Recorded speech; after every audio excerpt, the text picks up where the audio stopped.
ഈ ആമീൻ മനസ്സറിഞ്ഞ് ചൊല്ലിയാൽ 4 ഗ്രന്ഥങ്ങൾ പാരായണം ചെയ്ത പ്രതിഫലം രേഖപ്പെടുത്തുമെന്ന് മൂസാ നബിയോട് അല്ലാഹ് പറഞ്ഞു. മുഹമ്മദ് മുസ്തഫ ഒന്നുകൂടി പറയട്ടെ, ഇത്രയും അത്ഭുതമാണ് ആമീൻ. നമ്മളെപ്പോഴെങ്കിലും ഉറങ്ങി തൂങ്ങി ഇമാമിൻ്റെ പിന്നിലോ ദ്വാരക്കും ആമീൻ പറയും. പക്ഷെ ഇത് വളരെ അത്ഭുത വചനമാണ്. ഒരിക്കൽ മറ്റൊരു ഹദീസിൽ കാണാം, എനിക്ക് അർശിന്റെ താഴ്ഭാഗം കാണിക്കപ്പെട്ടു. അർശിന്റെ താഴ്ഭാഗത്ത് 4 മലക്കിനെ കണ്ടു. മുഹമ്മദ് മുസ്തഫ, മുഖറബുൽ അംലാക്ക് ജിബ്രീൽ, മീകായിൽ, ഇസ്രാഫീൽ, അസ്രായീൽ. 4 മലക്കിനെ കണ്ടു അലൈഹിമുസ്സലാം. ജിബ്രീലിന്റെ നെറ്റിത്തടത്തിൽ അലിഫ് എന്ന അക്ഷരം കണ്ടു. മീകായിലിന്റെ നെറ്റിത്തടത്തിൽ മീം എന്ന അക്ഷരം കണ്ടു. ഇസ്രാഫീലിന്റെ നെറ്റിത്തടത്തിൽ യാ എന്ന അക്ഷരം കണ്ടു. അസ്രായിലിന്റെ നെറ്റിത്തടത്തിൽ നൂൻ എന്ന അക്ഷരം കണ്ടു.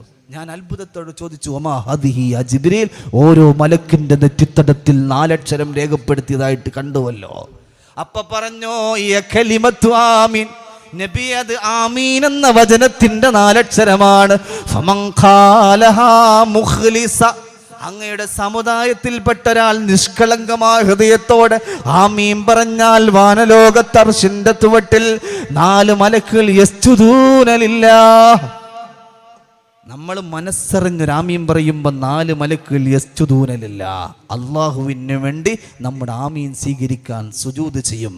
ജിബ്രീൽ അലൈഹിസ് ലാ യർഫഊന റൂസഹും ഹത്താ യഗ്ഫിറല്ലാഹ്, അവരുടെ സുജൂദിൽ നിന്ന് തലയുയർത്തില്ല.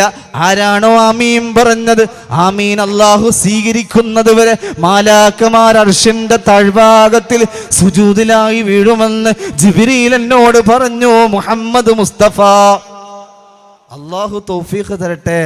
അല്ലാഹു ഈ സദസ്സ് സ്വീകരിക്കട്ടെ.